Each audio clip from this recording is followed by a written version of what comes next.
This is my audience. So these are my parents. Hi. This is Ashley. And then she has my grandparents and uncle on the phone. Say hi, guys. Say Hello, hi. I'm Bob. I'm Grandma Diane. I'm Grandpa. And this is Johnny. For most of my life, I've been a relatively healthy eater, although there is still some healthy food that I thought I didn't like. Some vegetables that I don't typically go for include carrots, green beans, and corn, although there is an exception where I will eat these vegetables. Whenever I'm at my grandparents' house, I almost always eat these exact vegetables that I usually avoid. But why is this? It's because food that's raised without pesticides and unhealthy processing is more healthy and flavorful. The average person, including myself, eats food from a variety of sources, unaware of the potential risks at stake. Pesticides serve the purpose to prevent pests and crops, but as helpful as they are, they also have a variety of negative effects, as said by an enviro-literacy team, from acute poisoning and chronic illnesses in humans to environmental contamination, biodiversity loss, and the development of pesticide-resistant pests. The downsides of pesticides are significant and demand serious consideration. We are exposed to pesticides in a couple different ways, such as contaminated food and water, accidentally inhaling pesticides, and touching food that's been treated with pesticides. Effects of exposure can be acute or chronic.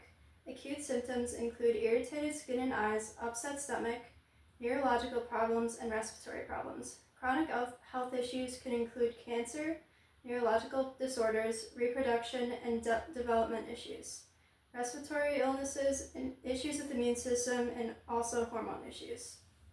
Aside from the health of our species, pesticides also negatively affect the environment.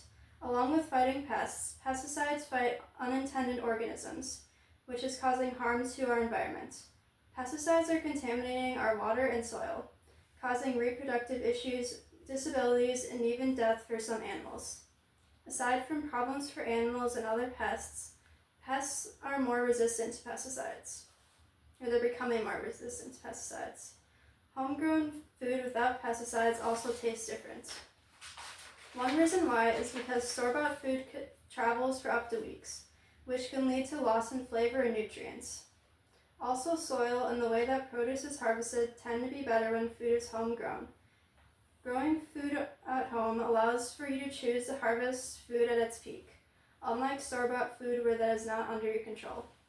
People who have gardens are statistically more likely to eat more vegetables, and people who work in gardens get more exercise from working in their gardens.